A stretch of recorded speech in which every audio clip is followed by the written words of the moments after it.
Halo guys, selamat datang di channel kami. Don't forget to subscribe ya guys. Kami membutuhkan subscribe and viewers dan like-nya. Semoga kalian bermanfaat buat kami. Jangan lupa ya guys. Please jangan lupa klik tombol subscribe guys. Karena subscribe itu gratis. Kata Rasulullah, Nabi Ibrahim tidak pernah bohong kecuali 3 kali. Seperti apa kebohongan beliau? Tidak pernah Ibrahim alaihissalam berdusta kecuali 3 kali. Sabda Rasulullah riwayat Al-Bukhari. Sang Halilullah juga mengakuinya saat manusia bertanya meminta syafaat dari beliau. Nabi Ibrahim berkata, "Sesungguhnya aku pernah berdusta 3 kali."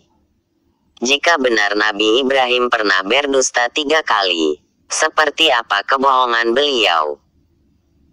Dusta ataupun bohong yang dilisankan Nabi Ibrahim sesungguhnya benar adanya dan mengandung kebaikan. Tidak satu pun perkataan beliau yang bermakna sebenar-benar kedutaan ataupun kebohongan, melainkan sebuah tauriah. Berikut 3 kisah Nabi Ibrahim ketika berbohong. 1. Sesungguhnya aku sakit. Perkataan Nabi Ibrahim ini bahkan tercantum dalam Al-Quran. Kisahnya sangat terkenal, yakni ketika sang Nabi diajak warga untuk berhari raya menyembah berhala. Karena ucapan beliau, warga pun meninggalkan Nabi Ibrahim seorang diri di kampung mereka. Saat itulah sang Nabi beraksi menghancurkan berhala.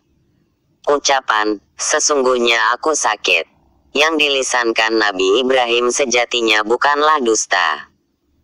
Yang dimaksud Halilullah dengan sakit bukanlah sakit fisik melainkan jiwa.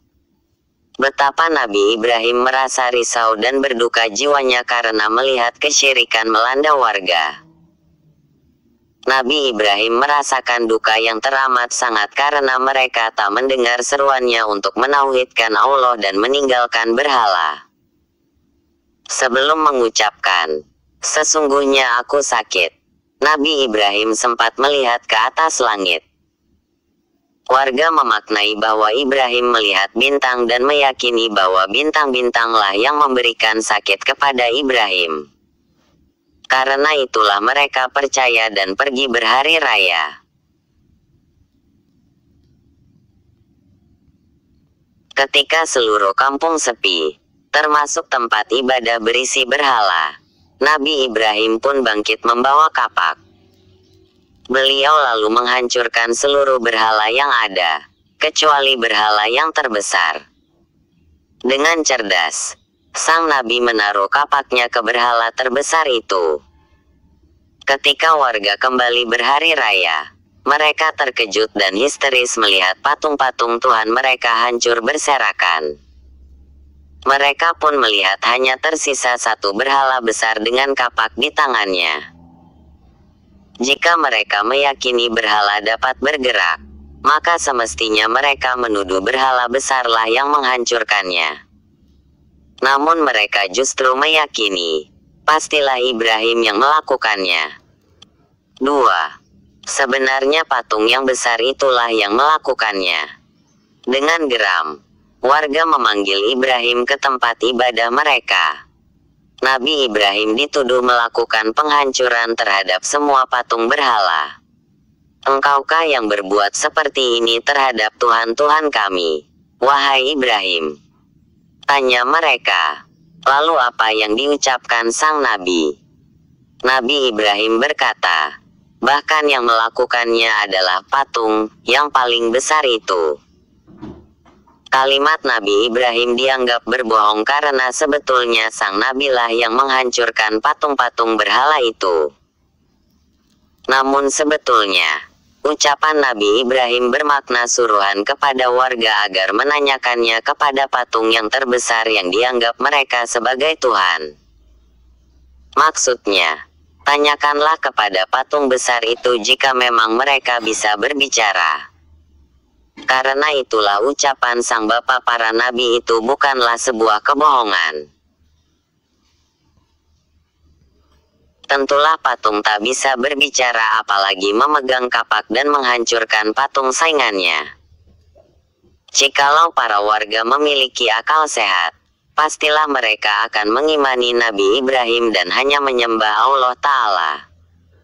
Namun hati mereka telah mati dan buta hingga tak melihat kebenaran. Sebaliknya, mereka justru menyeret Nabi Ibrahim ke dalam kobaran api yang menjilat-jilat. Bahkan ketika Nabi Ibrahim selamat dari kobaran api, mereka pun tetap saja tak beriman. 3. Dia adalah saudara wanitaku.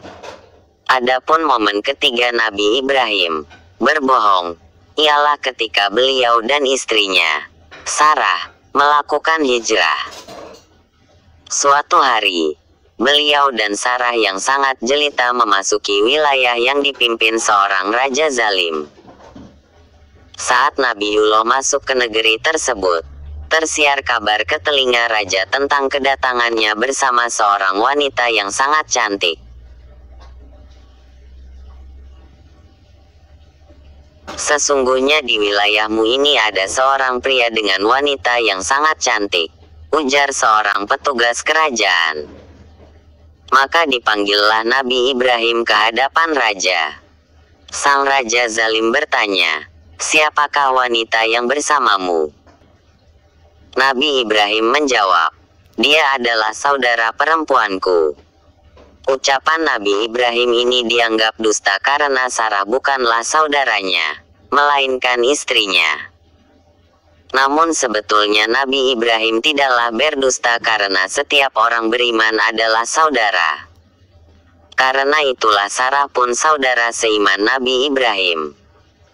Saat menemui Sarah, Nabiullah berkata, "Wahai Sarah, di dunia ini tidak ada yang beriman selain aku dan engkau." Raja zalim ini menanyaiku lalu aku mengatakan kepadanya bahwa engkau adalah saudara perempuanku, maka janganlah engkau mendustakanku. Nabi Ibrahim mengatakan Sarah sebagai saudaranya karena tahu betul maksud sang raja. Jika ia mengatakan Sarah adalah istrinya, maka sang raja akan membunuh Ibrahim dan menculik Sarah. Karena itulah, Nabi Ibrahim mengatakan Sarah adalah saudarinya dengan harapan pertolongan dari Allah. Pertolongan itu pun benar nyata. Saat Sarah dibawa paksa ke istana, sang raja tak mampu menyentuh Sarah sedikit pun. Berkali-kali raja ingin menyentuh Sarah, namun ia tak sanggup karena tangannya tiba-tiba bergetar hebat. Hingga akhirnya, Sarah pun dikembalikan kepada Nabi Ibrahim, bahkan diberi seorang budak bernama Hajar. Keduanya selamat dan dapat melanjutkan perjalanan bersama Hajar yang kelak menjadi istri kedua Nabi Ibrahim sekaligus ibunda dari putra pertama beliau, Nabi Ismail. Terima kasih ya guys sudah mengunjungi channel kami dan menonton sampai akhir video. And don't forget to subscribe. Semoga video ini bermanfaat. Jangan lupa ya guys, please jangan lupa klik tombol subscribe guys, karena subscribe itu gratis. Dan semoga yang sudah subscribe selalu mendapatkan rezeki yang berlimpah.